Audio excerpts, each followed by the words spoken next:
Warganet dibuat heboh dengan video sejumlah emak-emak yang berebut minyak goreng di sebuah pusat perbelanjaan.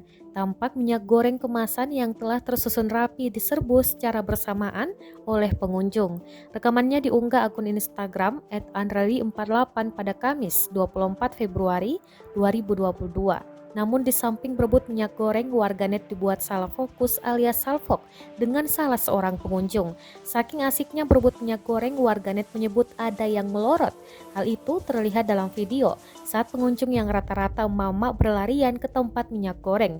Satu di antara emak-emak tersebut membuat warganet jadi salfok. Rekamannya pun menuai berbagai komentar dari warganet.